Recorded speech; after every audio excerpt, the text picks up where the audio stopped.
music is still alive and people are still into it, especially griots. Okay. Because if you look at the name itself, Jalikunda, these are people who are from griot family backgrounds. Okay? Yes. Yeah. So where is this program going to be held? The program is going to be held at Paradise Suites tomorrow. Okay. On the 22nd of March 2013. At what time? The program is going to start at 8 o'clock p.m. till Mama calls. Oh, okay. That's interesting. Yeah. So how much are the tickets? The tickets are just $200. $200. Yes. Individuals. Individuals, yes. Okay. Yeah. So how important is this night? How important is reviving the importance of griots? Because it seems most people are deviating from, the role of griots. Yeah. We want you to expand more on that. Good. As I said earlier in my earlier statement, a lot of people are deviating from the traditional music and going into rap or other sort of music. Fine, those ones are good. But again, we should have what belongs to us. And this is this. This is our music. This is what we know. We should maintain it. Even in the event that we are going to add some other music into it, but we should not leave this one totally to fade away. Okay. Because if you look at most of the traditional families today, people are not into these kind of things. But this is why we are coming up with this program, to get the young ones know that this is what belongs to us and it is here. It has still not gone away. So we want to preserve this thing for posterity. Okay. Okay? And the other thing is to promote young ones that are practicing this. Some of them are very well known. People like Sambu Suso, Nene Suso, they are household names in the Gambia. But there are some who are very, very good artists, like Haruna Koyate, Musa Jobate, and a host of others who are not well known in this country. So we want to expose them also and to support them. Okay. Yeah. Okay. So what more should we expect from Jalikunda? This is going to be a continuation. We want to be doing it every 6 months. Okay. If that is not possible, at least we will be doing it once every year to entertain our nobles in society. Okay. Because if you look at the traditional setup, you have griots, nobles, and others. So these nobles still, because if you look at the historical background, if you look at the griot settlement in this country, most of them were placed by nobles. Okay? Like you are a noble, you want to settle in Serekunda, you need a griot beside you. You can bring me from my village and then let me come and settle beside you. So that's the way most of our grandfathers settled. Okay? So we want to still preserve that. So we still owe you people an obligation to be entertaining you. Okay? Yeah. The Secretary General there talking to Ajia Misise on the upcoming concert seeking to resuscitate public interest in the role of griots. Well, time now to take our first break. We'll be right back.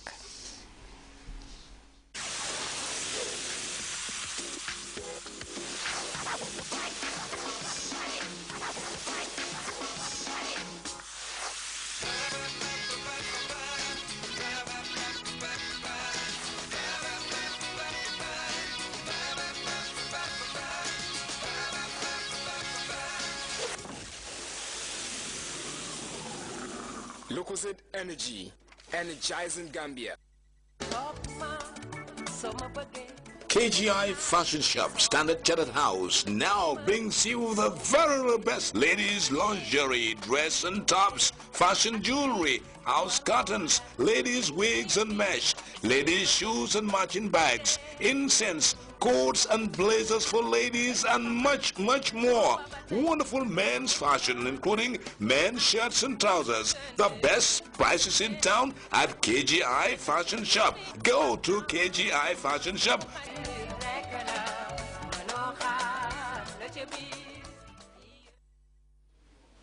Welcome back to GRTS News. President Barack Obama has said that the United States is deeply committed to the creation of an independent and sovereign state of Palestine during a visit to the West Bank. Mr. Obama's visit there was greeted by a small group of protesters who say the U.S. president has not done much for Palestine in the last 4 years.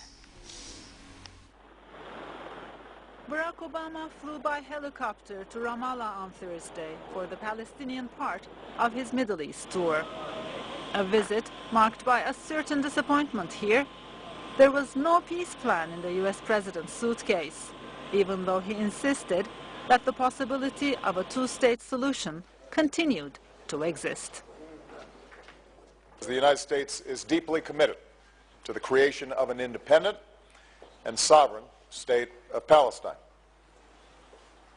The Palestinian people deserve an end to occupation and the daily indignities that come with it.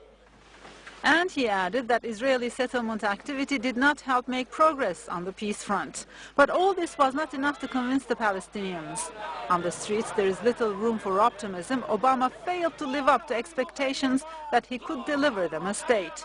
Palestinians are upset he has done nothing for them in the past 4 years. We are welcoming him in Palestine. At the same time, we are telling him that Palestinians are having the right of independence. He should take immediate action to stop settlement activities, because the passivity of his position regarding settlements is happening while the very last option of two-state solution is being killed by Israeli settlement. Shortly before the U.S. president's visit, 2 rockets fired by militants in the Gaza Strip hit southern Israel, the first in 4 months. The attack was condemned by Barack Obama and the president of the Palestinian Authority. Accusations continue to rise about the possible use of chemical weapons in Syria. The Syrian government is demanding an independent investigation into the matter. The opposition too is calling for a probe as both sides blame each other. Meanwhile, intelligence officials in Washington are also looking into the attacks. CNN's Pentagon correspondent Barbara Starr reports. Hospitalized Syrians, CNN has learned U.S. intelligence agencies are in a massive around-the-clock effort to determine if these people were attacked by chemical weapons. So far, U.S. officials say there is no corroboration. So far, we have no evidence to substantiate the reports that chemical weapons were used. In a classified briefing to Congress, intelligence officials said it's not clear what happened, but CNN has learned new details about how the CIA is trying to figure out exactly what did happen here. U.S. intelligence operatives are now talking to rebels and defectors to see what they know. At Fort Detrick, Maryland, these videos are being analyzed by the Pentagon's classified medical intelligence unit. Officials tell CNN military analysts are looking at the patient's symptoms and conditions, along with reports from Syrian doctors, to see if the symptoms of suffocation and convulsions match a potential chemical attack. Intelligence analysts are also looking at satellite imagery to identify movement of chemical weapons or launches of missiles that could have carried chemical warheads. They're looking at intercepts of cell phone and internet traffic for chatter about attacks. If an attack is proven, and if President Obama were to order military action, CNN has learned Turkish and U.S. aircraft in southern Europe are close enough to launch airstrikes. The U.S. Navy is also maintaining a classified submarine presence in the Mediterranean, along with surface warships that could fire missiles to destroy chemical sites. We are looking at a wide range of operations, and we are prepared, if called upon, to be engaged. Intelligence officials say because there are no U.S. operatives or military personnel on the ground inside Syria, it may be very difficult to prove exactly what happened. Barbara Starr, CNN, the Pentagon. A new computer attack has just become public. This time, the targets are American politicians Hillary Clinton, and both President Bush and former UN Secretary of State Colin Powell may have had their emails compromised, CNN's Brian Todd explains. The president apparently has found a new target. Confidential memos to Hillary Clinton from a former aide have been hacked, according to the website Smoking Gun. The Secret Service says it's investigating. Smoking Gun says it has been in touch with the hacker known as Guccifer. The memos, which Smoking Gun says were in the email account of former Clinton aide Sidney Blumenthal, have information on the September attack on the U.S. consulate in Benghazi, Libya. Our efforts to contact Guccifer were not successful. Smoking Gun, owned by Turner Broadcasting, the parent firm of CNN, could not provide someone to go on camera with us. Sidney Blumenthal, who has not worked for the government for several years, would not comment. Cybersecurity expert Michael Sutton says this hacker has a diabolical method. He's not going after the individual that he ultimately wants to get to, but rather the family and friends, the ones that are in communication with them. And of course, if they're on the receiving end of the email, you have the email. Another expert said Guccifer may be doing this to zero